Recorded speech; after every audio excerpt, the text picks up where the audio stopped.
Hello, and welcome to tonight's Commonwealth Club World Affairs program. I'm Kirsten Grind. I'm a tech investigations reporter at the New York Times. Before we get started, a few reminders. The program is being recorded, so we kindly ask that you silence your cell phones for the duration of our program. Also, if you have any questions for Brody, and I hope you do, please fill them out on the cards that are on your seats, or if you're joining us online through the YouTube chat. Now, it's my pleasure to introduce my wonderful former colleague, Brody Mullins, co-author of The Wolves of K Street, The Secret History of How Big Money Took Over Big Government. Brody is an award-winning reporter who has covered and written about business, politics, tax legislation, lobbying, campaign finance, and corruption. He most recently led the Wall Street Journal's team that won the 2023 Pulitzer Prize for Investigative Reporting. Brody, welcome and congratulations on your new book. Thank you. Thanks for having me. I was personally amazed at all the details you had on so many behind-the-scenes lobbying campaigns and how so much of the laws that have passed in this country or not passed are a result of secretive lobbying. But let's start with an easy question. Can you talk about, this book took you and your brother Luke years. Why did you guys decide to write this book, and why do you think it's important in this moment? Well, thanks again for having me. Thanks for everyone coming. So I covered lobbying at the Wall Street Journal for nearly 20 years. I sort of took an interest in following how companies and industries and trade associations try to get what they want in Washington using campaign donations or lobbyists, and writing about sort of how those tactics had changed over the years. But I never really wanted to, or never had an interest in writing a book. I mean, it's so hard to even get the time to read a book that, writing one seemed daunting. And all that changed in 2015 when a very young and up-and-coming prominent pharmaceutical lobbyist was found dead on a golf course outside of Washington.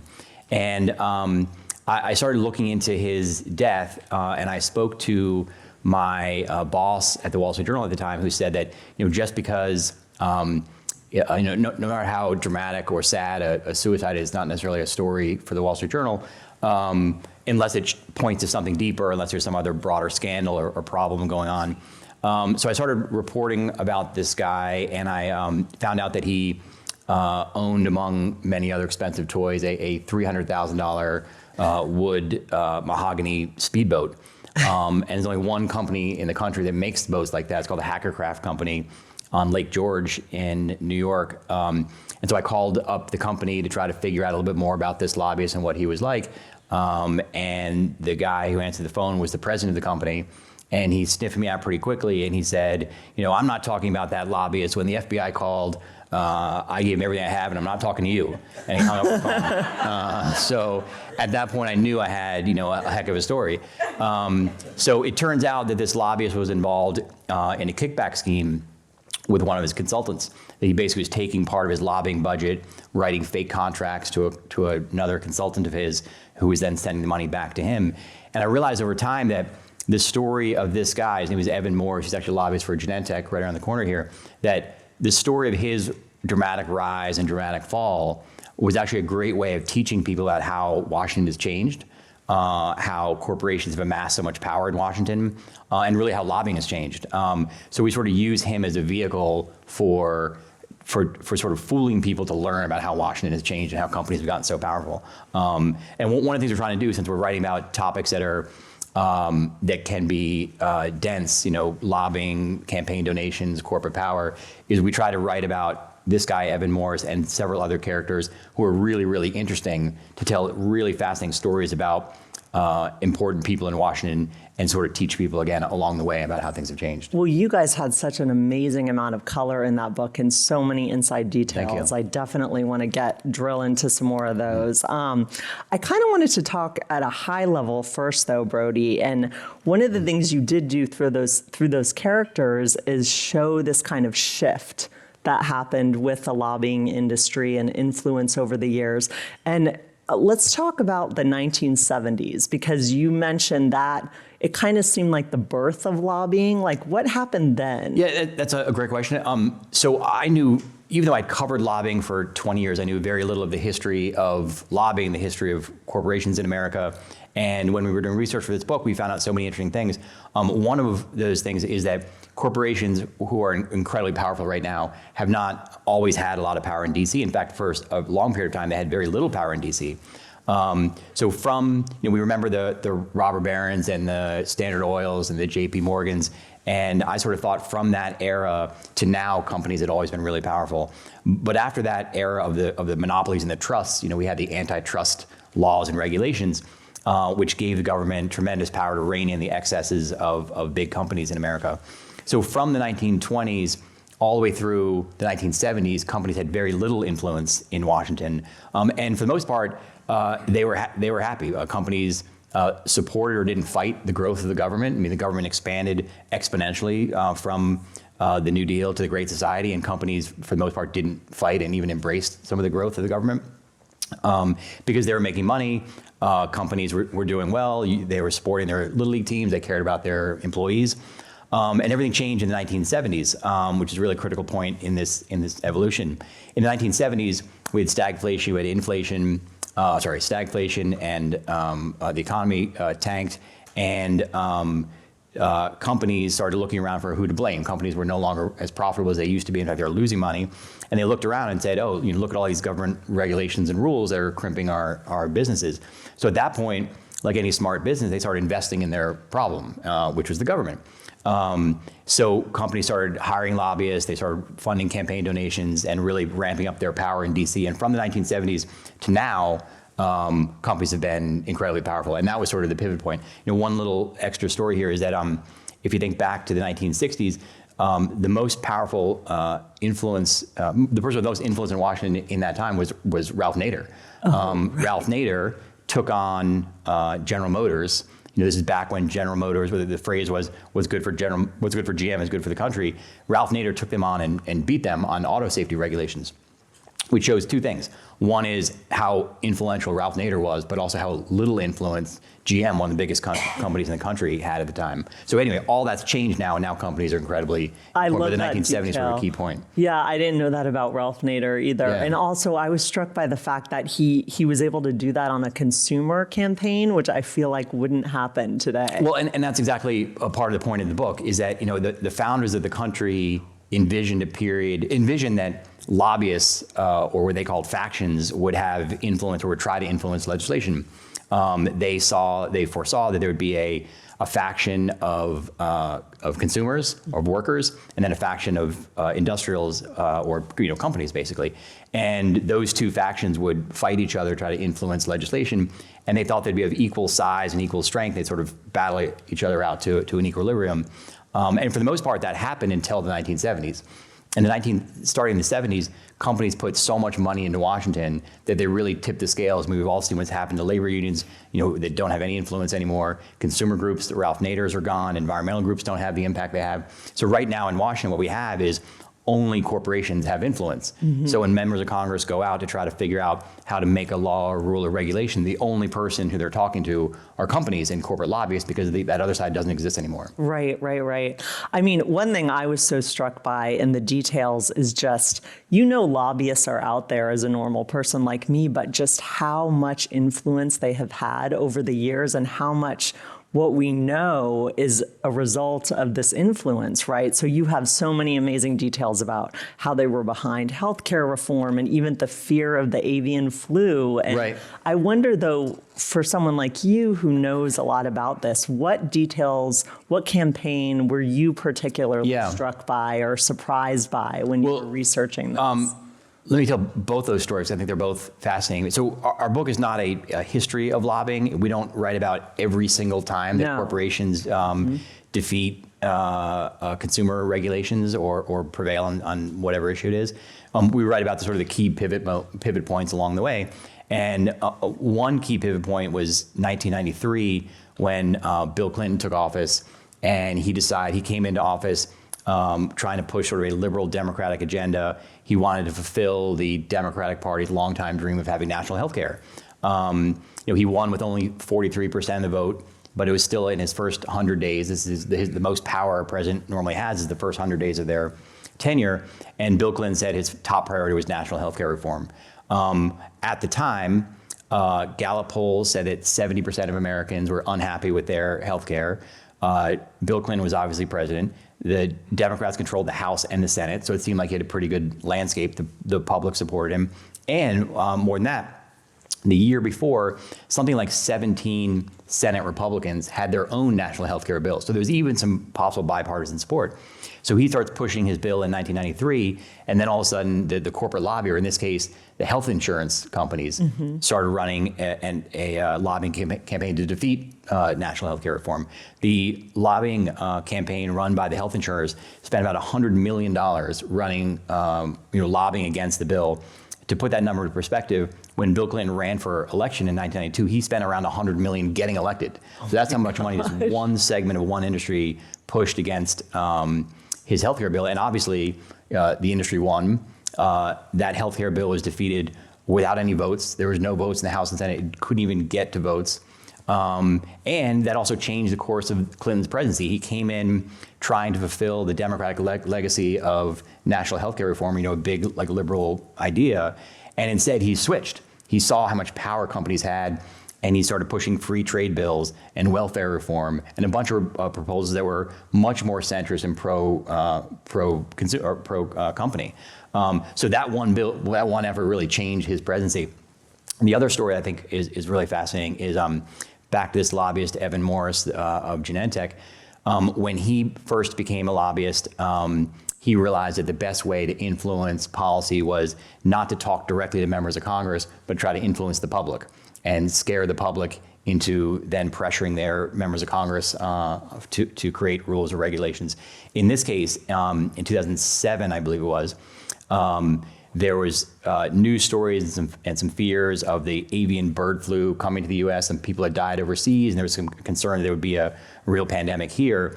Evan Morris hired some media consultants who planted stories in local press, in conservative blogs, and in liberal media. Those stories said that that the avian bird flu is coming to the United States. It's going to kill lots of people. I remember being scared about that. I remember reading it too, right? And it was not all made up, but he sort of amplified the fears and brought them to Congress. So much so that in the fall of 2007, I believe it was, 32 Senate Democrats wrote a letter to the Bush administration saying, hey, this avian flu thing is real. We need to create a stockpile of treatments in order to save people's lives. And those senators weren't nobodies. It was Hillary Clinton, Senator Barack Obama, and Senator Joe Biden were among those. And anyway, the Bush administration agrees. They create a stockpile of pandemic medications, of pandemic treatments, $2 billion of pandemic treatments they ended up buying. And then Evan Morris said, oh, by the way, my company creates Tamiflu. Tamiflu is basically the best and only treatment for the avian bird flu. So the government then bought $2 billion of his product. So incredible. Yeah, it's a crazy story. Oh, that's crazy. And so that, in his company, made him a star. He got $2 billion of sales. And he was living the life. And he then became a very wealthy man. Right. So these lobbyists, just the details you guys have on them, I just was so struck by what they go through to sort of convince people, right? So you had this great detail. I think it was Lee Atwater. Even when he was dying, his family didn't even know whether or not he actually was religious or if he was again pulling the wool over their eyes. What kind of person does it take to be a lobbyist, do you think? What was the connective thread you were seeing between all these characters? I think a lot of these lobbyists start off as political animals. They're people who want to work in politics or gravitate to Washington to try to gain power. Washington's the type of place where at a very young age, you can go to work for a member of Congress and have a pretty influential job. You can go get a low-ranking position in the administration and have lots of power over creating rules and legislation. If you spend time in Washington, most of Congress is run by 25-year-old staffers, and in part that's because the jobs don't pay that much.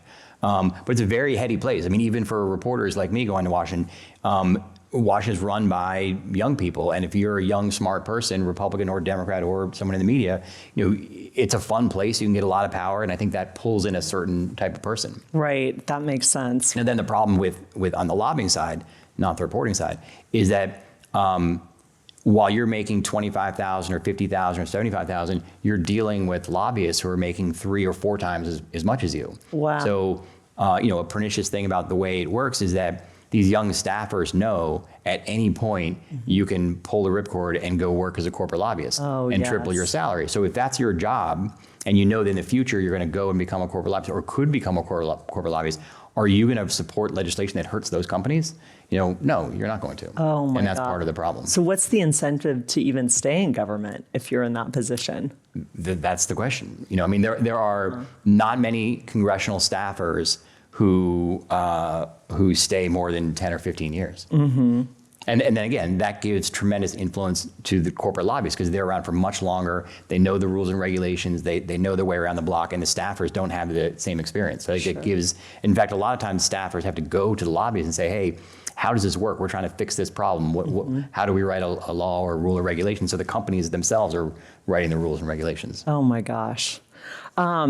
We've talked about Evan Morris. So you and your brother do this great thing where you're following some very well-known lobbyists through the book, right? Paul Manafort, Tony Podesta, Evan Morris, to name a few. And they just have these incredibly splashy lives, and they're buying art, and they're marrying these people, and the cars and the houses, and then they all have these seemingly equally momentous downfalls. And I wonder, is that a common trajectory or just the group? Or it was amazing that they all kind of faced that, right?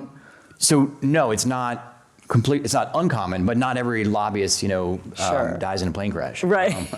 But some of them do. We're trying to tell an interesting story and teach people about how Washington's changed. But also, again, because some of these topics are hard, we didn't want to write a dry history book or something that that no one's going to read. So we wanted to make it as light and lively as possible. So we picked the most interesting lobbyists, the people who have the most spectacular rises and falls, and those are the 5 people who we include. And just sort of worked out well for our book that each one of them reaches some point in their life where they're making tons of money, they're incredibly successful, and every single one of them, either through greed or some other problem, decided that they needed more. And as we see in all sorts of industries, once people fly too high, they come crashing down, and that's what happened with all of. And a lot of them were skirting the law or flouting it in the process, right? So do you feel like did you need to do that to be a successful lobbyist? No, I mean all the people who we write about, and almost every lobbyist in DC, if you're fine making your $1 million and living in your $2 million house, you're okay. So once you make $1 million, you want $2 million. In the case of Paul Manafort, he's making $5 million, he wanted $40 million. Tony Podesta was making tons of money. He had this enormous art collection. He was addicted to art, and he and his wife got divorced. And his wife was getting half their assets, and Tony Podesta refused to give up his art collection, so she took everything else. Right. And then all of a sudden he needed more money because all he had was art. And so he moved from mainly lobbying for U.S. companies, which is an incredibly profitable business, to lobbying for foreign countries, which is an insanely profitable business. Yes. So he moved more to working overseas, and then as a result of teaming up with Paul Manafort, got caught up in the in the Mueller probe, and we all know how that ended. Right, definitely. Well, I wanted to switch gears just a little bit, just because we're here in San Francisco. So you spent quite a bit of time talking about Google in your book and how they basically had nothing in Washington and built this pretty enormous influence machine. Can you talk a little bit about why did Silicon Valley not have anything to start, and kind of how did they get clued in that they needed to be in Washington? So So I said before, this book is about 5 lobbyists and their rise and fall, and I lied. It's also about Google. And the idea is that if we're writing a book about corporate power and corporate lobbyists, we couldn't not write about Google, who is the most influential company in Washington in the last 20 years. And Google has a really interesting story that actually starts with Microsoft. So in the 1980s and 90s, Microsoft was one of the leading software companies, and run by Bill Gates, obviously. And their idea was, we're the smartest innovators, we're the smartest engineers. Washington, don't regulate us, stay away from us. We'll stay in our lane, you stay in your lane. And that worked really well until the DOJ sued Microsoft, accusing it of being using anti-competitive monopolistic tactics. So the DOJ sues Microsoft. Microsoft was sort of forced to go to Washington. There's this huge trial. In fact, the courtroom battle, including appeals, lasted for almost a decade. And so for a decade, Microsoft is not only spending millions and millions of dollars on legal fees, but they're really like being distracted from their mission, which is being a good company and innovating. Google, when Google came to Washington, which was about 2002 or 3 or so, they saw what happened to Microsoft, and they said, we're not going to do the same thing. We're going to keep track of Washington. We're going to donate to Republicans and Democrats. We're going to make friends in Washington instead of staying away from Washington. They discovered that on their own? Just by watching what happened to Microsoft. They had sort of seen, the stories about what happened, the mistake that Microsoft made by ignoring Washington. Google said, let's embrace Washington.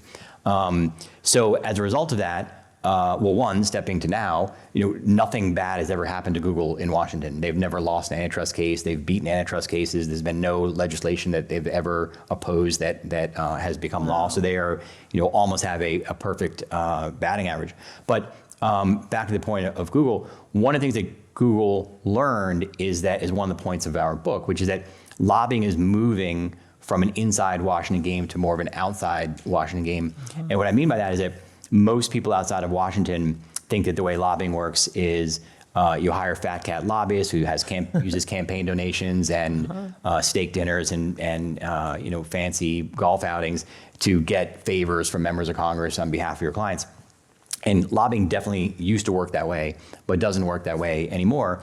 Lobbying is now much more about influencing constituents and getting regular voters to weigh in with members of Congress on behalf of companies, or get groups to weigh in on behalf of companies to members of Congress. And there's the good example we used in the book was in 2012, I believe it was, Google and the tech industry was still very small. It's hard to remember that only 10 or 15 years ago they were an upstart industry. But back then in Washington, the main powers, the main influencers were the Hollywood and the movie industry, the music industry, Rupert Murdoch and News Corp, the pharmaceutical industry, the Chamber of Commerce, and all these industries saw the threat that tech was going to be at some point. And so they came up with a bill that would hinder the growth of these online platforms.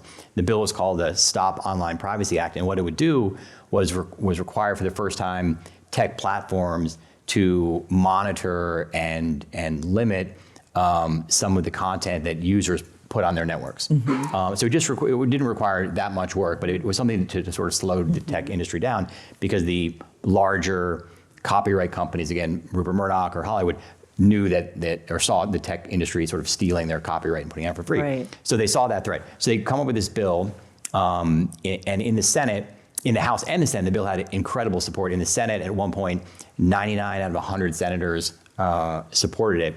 In the House, the numbers were similar. So Google and the tech industry was getting crushed. They didn't have a lot of lobbyists at the time. They didn't have a lot of campaign donations. The other side, the big guys, had spent, I think, $70 million lobbying for the bill. So they were going to lose. And at some point, what Google and the tech industry realized is that while they didn't have the money, they didn't have the lobbyists, they didn't have the influence, they had the users. So they planned this day, I think it was January 18th, 2012. It was called the Shut Down the Internet Day. And thousands of websites, including Google, posted a little a placard on their website that said, call your member of Congress, tell them to this bill is going to shut down the internet. Call your member of Congress, tell them to not support it. This was incredible. Millions of people then emailed or called their members of Congress, and in one day that bill was dead. So the bill that had the support of 99 out of 100 senators on day one, the next day is dead. And at that point, Google sort of realized that they're the biggest force in Washington. And that was also the day that we think that like big tech became big tech. Yeah. That they had sort of, it crushed their competitors, and it was all by using their, using their users, their constituents. Imagine if TikTok was around and they tried to shut that down. Well, that's actually a very good question, because TikTok, if you're following, tried a very similar tactic a few months ago, where they contacted 8 million of their users and said, "Hey, Congress is trying to force a sale." Like storm the Capitol, right? And it totally failed. Yeah. And I don't know why the difference was, but it might have been that all the TikTok users calling their members of Congress were 8, 9-year-old girls. Definitely. We might never know for sure.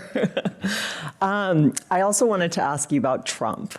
So Trump actually in 2016. So this seems to be kind of another shift that you write about and how lobbying works. And I wonder if you could take us through that. Like you had this great quote in the book saying like, lobbying to Trump became an audience of one strategy. Yeah. Maybe you could talk about that and what kind of change. Yeah. So let's go back for a little history again, back to the 1970s that are so important. So before the 1970s, political power in Washington was held by 3 people: the president, the Speaker of the House, and the Senate Majority Leader. And successful lobbyists back then needed to know one of those 3 people. The first lobbyist, right, about a guy named Tommy Boggs, who back then knew the small number of people who ran Washington, and he was a successful lobbyist because of those insider connections.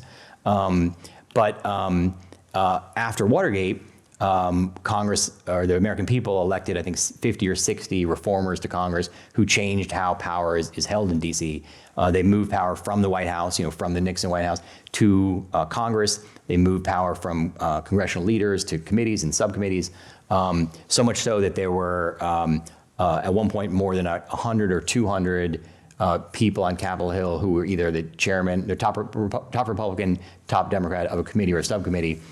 Tommy Boggs, the lobbyist, used to joke that after Watergate, when he went up to Capitol Hill and he said, "Hey, Mr. Chairman," half the people in Congress would turn around because everyone had a committee or subcommittee. So power in Washington has become more and more diffuse. More and more people have their hands in policy. More and more staffers and subcommittee chairs and regulators at all sorts of various agencies. And that's been really good for lobbying, because you need companies to hire more lobbyists in order to have relationships and contact with all these various people and to be experts in these complicated policies. Trump reversed all that. And if he's elected again, he'll do it again. Trump didn't care about Congress. He couldn't get things through Congress. Congress is so divided between Republicans and Democrats, and it's very easy to block things. So as no surprise to anyone here, Congress is dysfunctional, and Trump saw that. And so in order to get things done, Trump just started acting by using executive orders to get what he wanted done. And when you use executive orders, the only person who matters is Donald Trump. Right. He wouldn't let his agencies do anything. He wouldn't let his cabinet officials do anything. He did everything on his own, which means that the thousands or tens of thousands of lobbyists in D.C. were all of a sudden irrelevant because only Trump mattered. The machine kind of ground to a halt. Right. I mean, if Congress doesn't matter, then lobbying Congress is useless. Yeah. So what did matter, though, was knowing Trump. And Trump was such an outsider when he came to D.C. that not many people in D.C. knew him.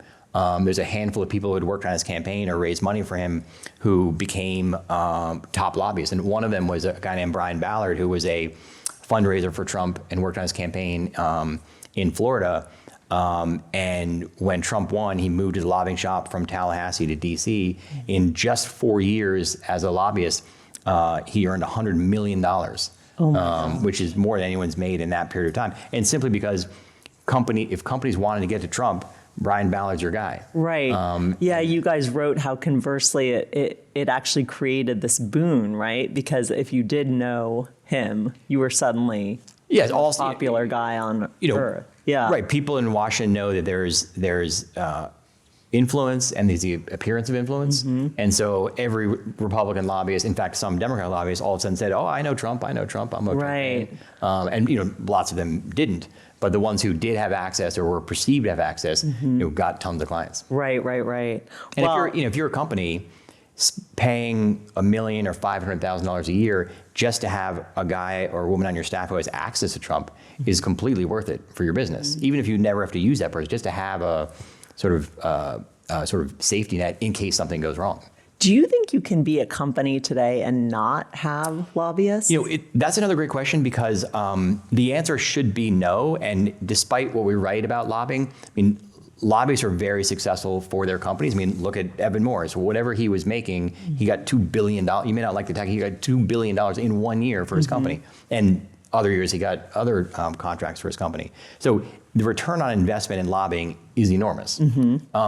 Strangely, though, since we're here, one of the biggest companies in the country has few lobbyists, and that's Apple. Almost every big tech company has enormous lobbying operations in DC, except for Apple, and yet Apple is incredibly successful, in the marketplace. So that's sort of an aberration. But do you think they're like splashy marketing events every year are the lobbying kind of, or? I don't know. It's a great issue to explore. I just know that they have been successful without playing by the normal playbook. Wow, that's so interesting. Really quick back on. Don't steal my story.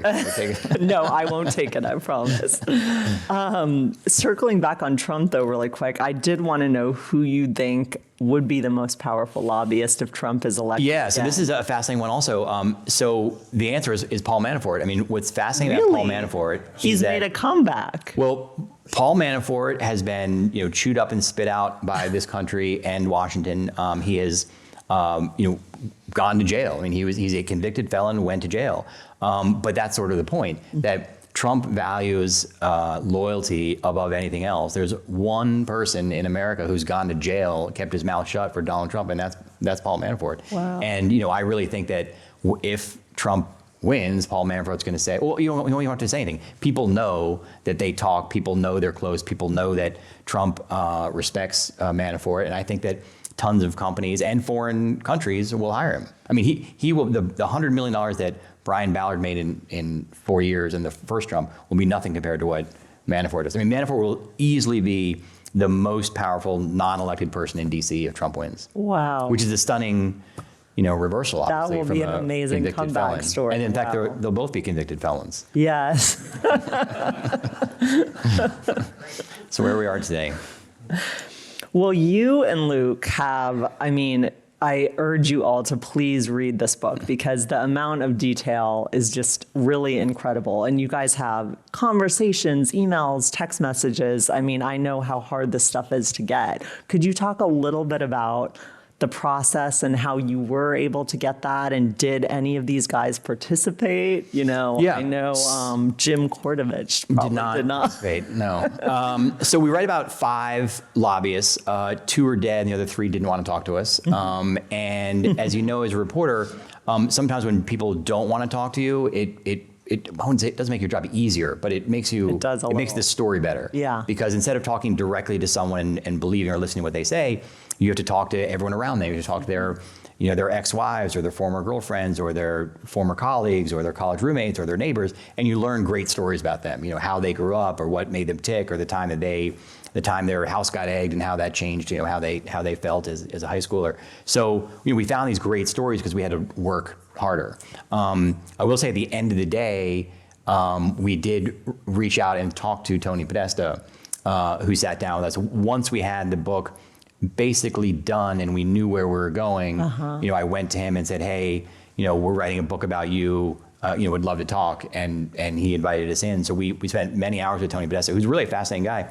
Wow. What we found out about him, which we didn't know in our reporting, is that he's almost the Forrest Gump of Democratic politics, that Tony Podesta has basically been at every important event, pivot point in the Democratic Party history in the last 50 years.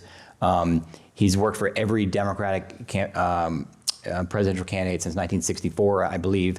Remember the famous incident with Muskie at the Manchester Union Leader in 1972, I believe, when he cried or didn't cry. That day, Tony Podesta was his driver. So Muskie has this incident where he's crying or not. He's defending his wife's honor at the stairs of the Manchester Union Leader. And he claimed that maybe a snowflake got in his eye. Either way, he got emotional defending his wife. And he gets in the car, and Podesta's sitting there, and Muskie says to Podesta, I probably shouldn't have done that, huh? And Podesta said, nope, your campaign's done. And that's true, right Wow. there. He was also at Did he cry in the car? I don't know. He was also, Podesta was at the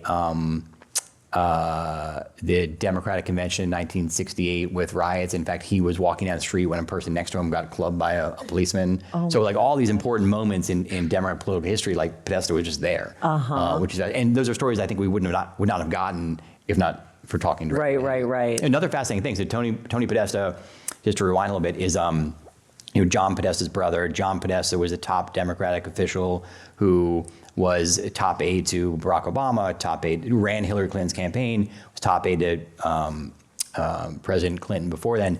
His brother, Tony Podesta, who we write about, worked as a lobbyist as his brothers in the White House, and he became an incredibly successful lobbyist.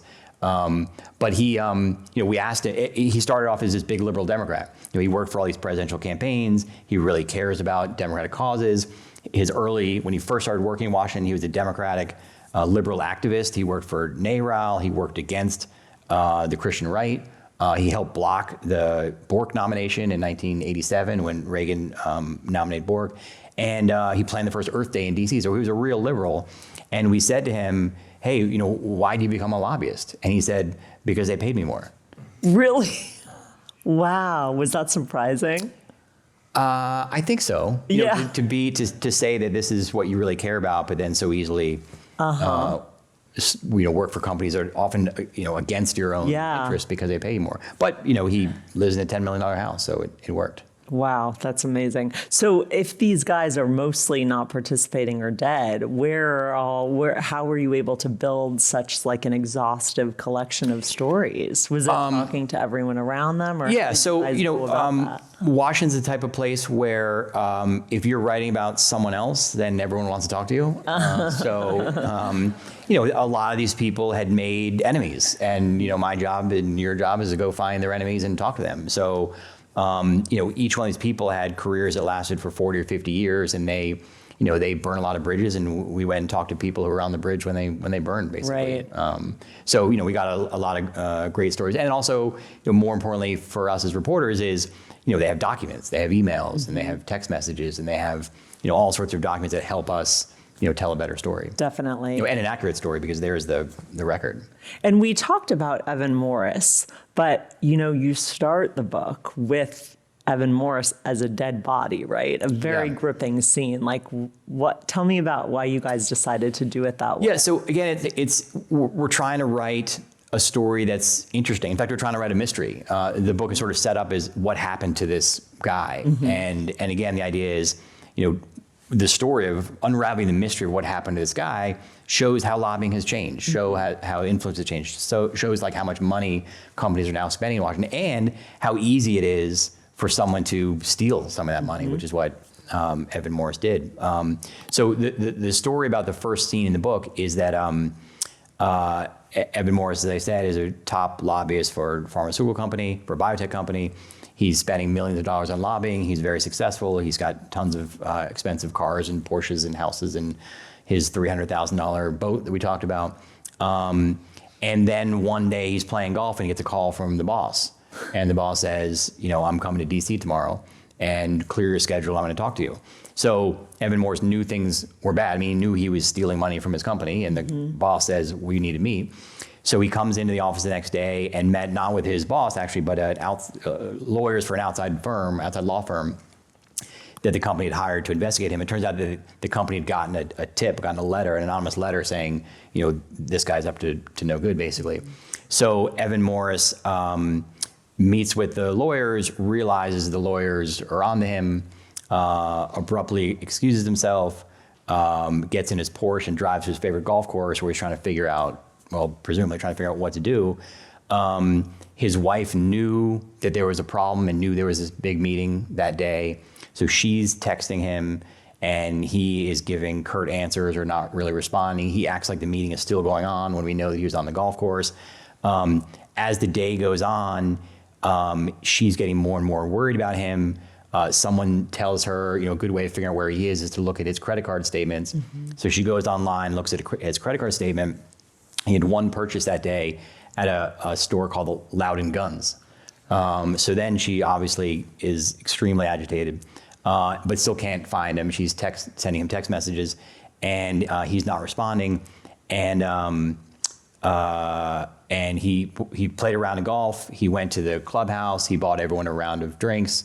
He bought himself a steak dinner, and then he bought a $2,000 bottle of wine and went down to a fire pit near one of the holes and lit a cigar and sent his wife a couple of text messages, one with the family's lawyer, contact information for their life insurance policy. So the wife is getting more and more upset and keeps trying to get a hold of him. And finally, he sends her one more text message that just says, I'm done with this stuff. And then he shot himself. Oh my gosh. It's such a crazy story. And you first started investigating it back in 2017 for the Journal, right? And you just were like, why is no one writing about this? Yeah. So I sort of mentioned earlier, I was looking into this for the Journal, and it struck me as unusual that no one else had written about him. I mean, here's this prominent lobbyist who dies in this spectacular fashion on a golf course. Yeah. And no one wrote anything about it. It almost seemed like a conspiracy. I'm sure that it wasn't. But I mean, it was lucky for me because once I started looking into it, no one else in the media was looking into it. Right.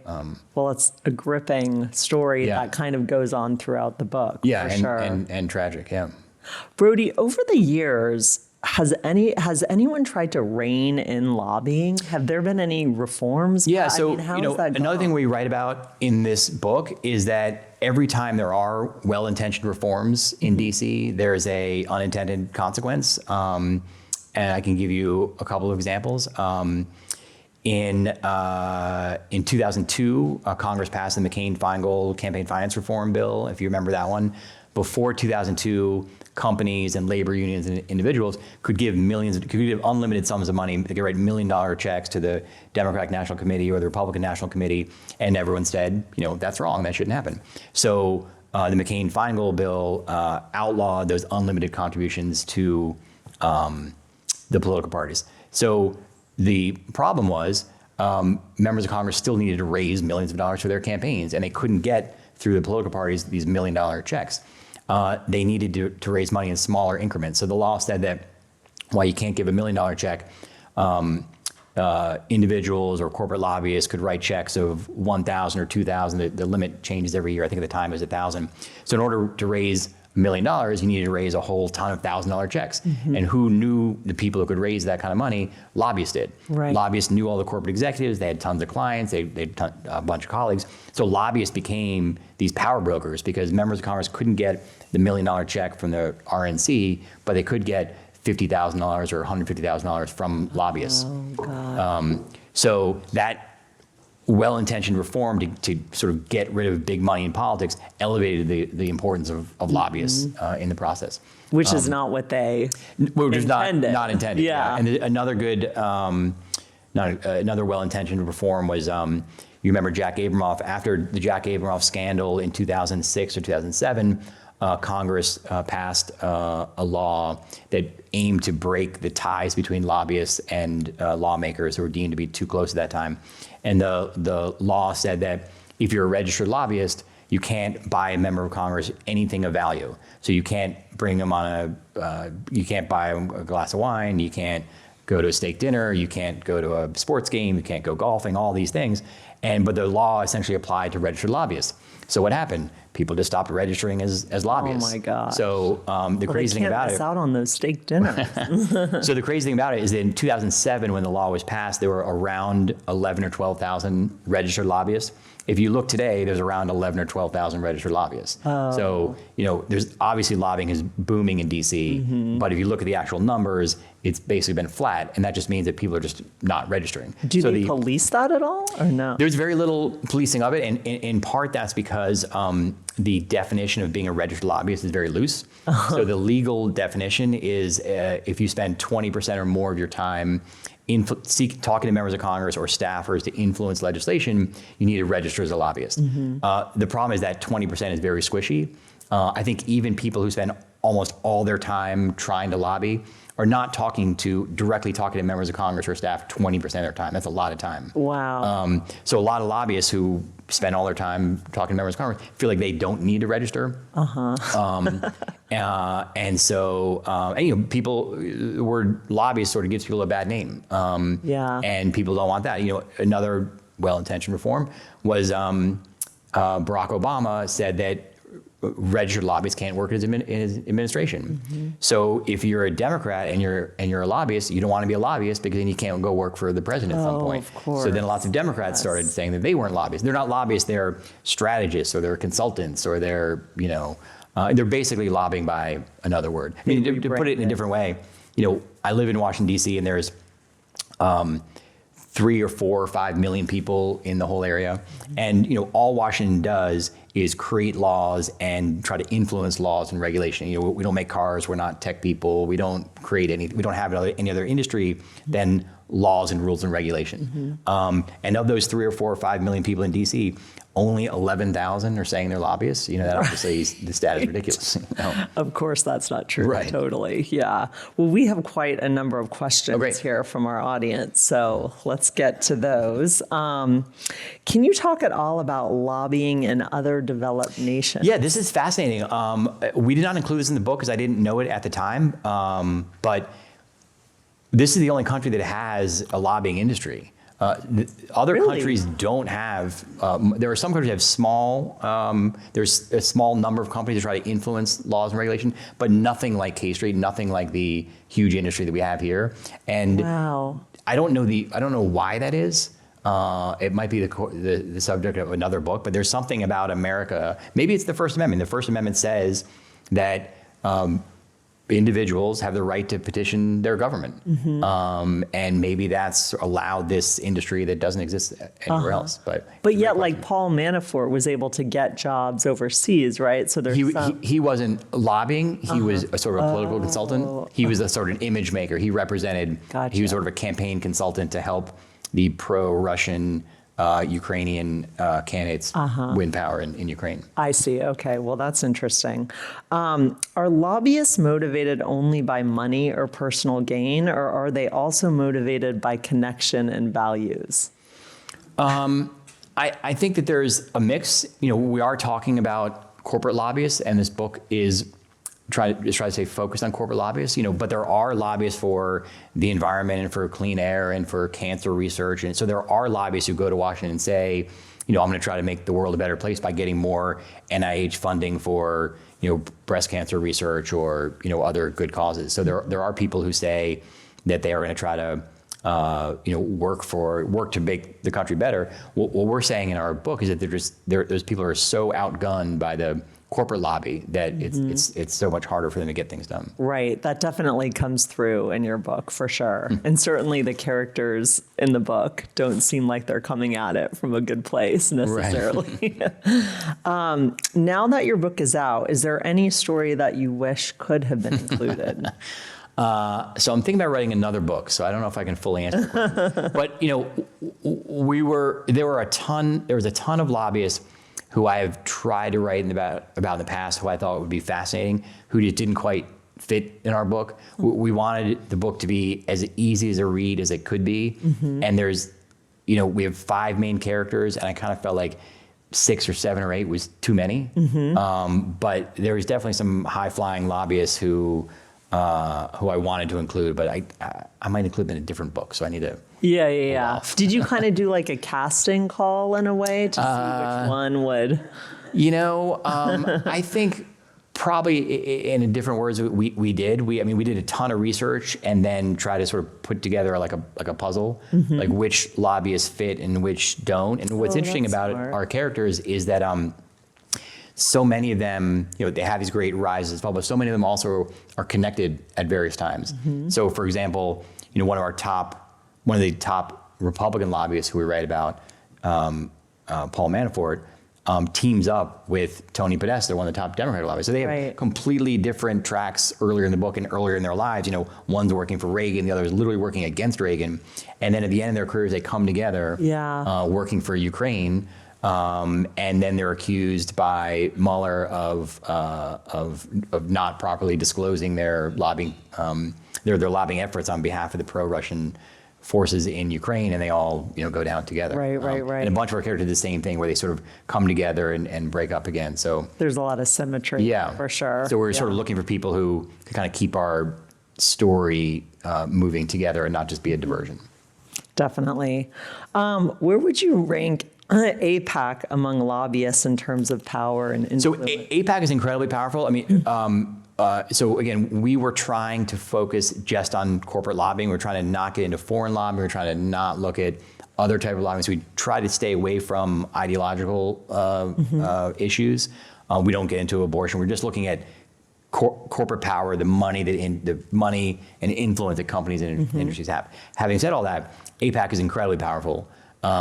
They have an exemption that gift ban that I talked about in the post-Abramoff rule essentially doesn't apply to AIPAC and to groups that are non-corporate funded or not groups that are ideological or 501c4s have an exemption, so that AIPAC every year takes hundreds of members of Congress on trips to Israel to teach them about the history and sort of create allies and friendships that really work, that make AIPAC incredibly powerful. Do a lot of groups have that exemption? The exemption only applies to non-corporate entities, as in tax-exempt 501c4s. So, a big company like AT&T can't create a C4 to bring people, on a fancy vacation, but other groups can. That makes sense.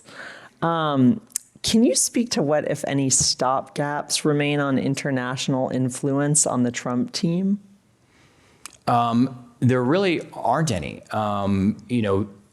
U.S. citizens have the right to petition their government under the First Amendment, and that right to petition their government extends to their clients. So, there's lots of lobbyists who we write about for the Middle East or for countries in Africa who are accused of human rights abuses and all sorts of problems, and lobbyists in the United States have a right to represent them before the U.S. government, and there's really no rules to prevent that. All there are disclosure rules. If you are a lobbyist who represents U.S. companies, you need to fill out a disclosure form once a quarter that simply says, here's my clients, here's how much money I make, and here's the issues I'm lobbying on. If you're a lobbyist for a foreign country, the lobbyist disclosure forms are more extensive. You have to write down every single person who you contacted, including reporters, on behalf of that client. So that means that most lobbyists don't want to register for foreign countries or foreign companies because there's too much disclosure. They'd prefer to register under the domestic lobbying law, which is actually where Tony Podesta and Paul Manafort got in trouble. They both registered their lobbying activity on behalf of Ukraine as if they were a domestic company rather than the foreign lobbying form. I see. Okay. Yeah, you explained that well in the book for sure. What do you think about the notion that a company like Disney is a lobbying company that makes movies? That's interesting. Given that we used to work for News Corp, which also has a lobbying arm. Media companies always have lots of influence over how the beliefs of regular Americans when it comes to policy issues. I mean, I just read a book by our former colleague about Chinese influence over U.S. movies, right? Yeah. And the Chinese are they're investing heavily in Hollywood and making their own movies in order to spread propaganda in the U.S. and, more importantly, censoring U.S. movies that say anything bad about China. Right. So, it's not just, so there's all sorts of media that can be used to influence U.S. Popular opinion. Interesting. I'm trying to read everyone's handwriting, so bear with me. You don't include the Federalist Society or Leonard Leo in your index. They have shaped our Supreme Court, which is becoming more important than Congress. Yeah. Why ignore them? So it's back to the same answer. We tried to stick with corporate lobbying, but I mean, you're exactly right. The Federalist Society has so much influence over policy and the federal judiciary. And Leonard Leo, is spending billions of dollars, I think it is, to influence the country. What's interesting to me about the Federalist Society and back to our book, most of our book is about the rise of corporate power in D.C. We started writing the book in 2017, and we wrapped up about a year ago. And when we finished the book, we sort of realized that companies don't have as much influence as they had a few years ago. And this relates to the Federalist Society. Oh, really? I'll get there in a minute. Around the time that Trump got elected, increasing number of Democrats and increasing number of Republicans started to come out to be more anti-corporate. And we saw Trump, bashing Boeing and bashing companies that moved overseas. He bashed Amazon, obviously, for destroying the retail industry. And since Trump left, there's an increasing number of Republicans in the Senate and the House who have sort of kept up that anti-corporate rhetoric. So I sort of see companies starting to decline a little bit in influence. They still have way more influence than anyone else, but they're not as influential as they were a few years ago. And to give a couple of examples, U.S. companies and the Republican Party used to stand for free trade, lower taxes, open immigration, and I'm missing one other. And now the Republican Party and the Democratic Party are anti-trade. We were not doing any more free trade bills. That we shifted that policy way back in 2016 on the presidential campaign trail. So it's almost been a decade. The Republican Party obviously is no longer free immigration, which is the opposite of what companies want. So there's more and more divides between between populist Republicans and what corporate America wants, which brings me to the Federalist Society. So last fall, the Federalist Society had a conference in D.C., and they invited Lina Khan. Lina Khan is the big liberal Democrat who runs the Federal Trade Commission. She's in charge of reviewing, most major corporate mergers, and she's seen as an enemy by corporate America. So I went to this conference, and a top guy at the Federalist Society was interviewing Lina Khan, and these two people should be enemies. And this Federalist Society guy was saying that he agreed with Lina Khan, mainly on tech issues, that big tech companies have gotten too big and too influential, and are hurting regular Americans. Wow. And I found that to be mind-blowing because these guys should be enemies, and instead, even some people on the Federalist Society are coming out to be more anti-corporate. Also for this book, I spoke with J.D. Vance, the senator from Republican senator from Ohio, who is possibly Trump's VP. We'll see shortly. And if not Trump's VP, if Trump wins, somewhere important in the administration. And he sounds to me more and more like a pro-worker Democrat. I mean, he told me that concentrated economic power is as dangerous or more dangerous than government power, which is something that Democrats used to say. Yeah. And more Republicans are coming out and saying that these big companies have too much influence. And again, that's a break from what we've seen in our entire lifetime. So I sort of see a big change coming in the Republican Party. That's incredible. I mean, in a normal world, with Lina Khan and DOJ trying to block so many mergers and rein in corporations, companies would say, well, let's just elect a Republican, everything will go back to normal. Right. But Donald Trump is not that type of Republican. No. You see, I mean, obviously tech is a huge playing field for that out here. I mean, she's been after so many of the companies here. Yeah, so to have the Federalist Society say they agree with her, is crazy. I know. Now, this wasn't really the whole crazy. Federalist Society. This was one person, but a top person there. Right. Well, I think we have time for one last question, which I have right here for you.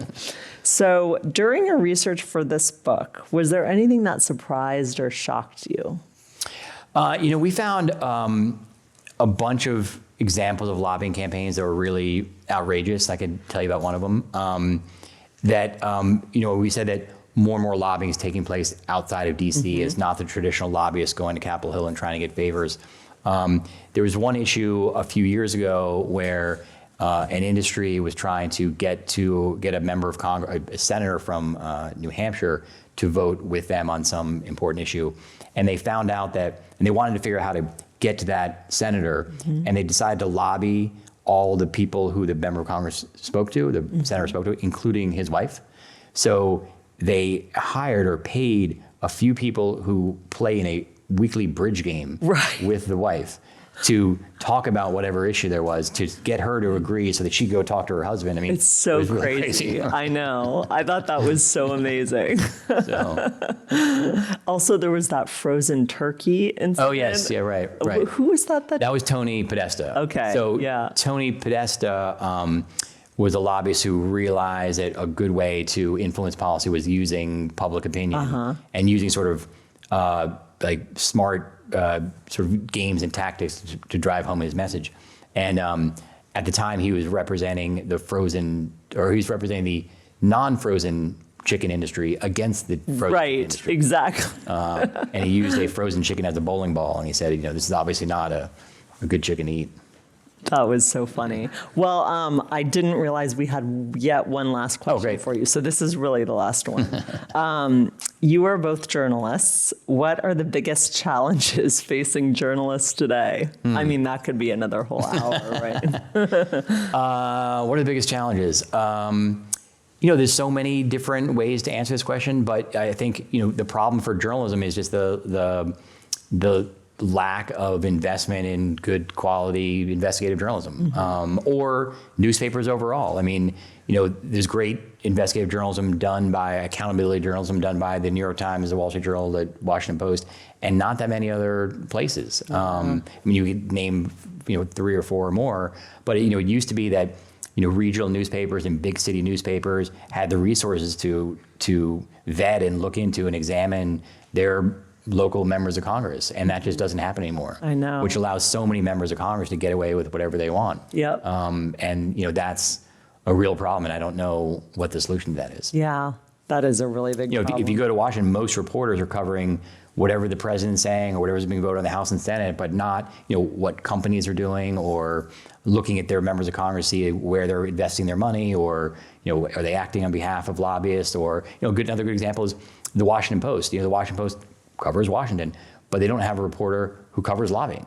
Really? So there's no reporters at the Washington Post who cover lobbying, which is outrageous. Oh my gosh, that's crazy. Yeah, but you're right. The smaller local races, the smaller regional players, they are not getting any attention. Right. Right, definitely.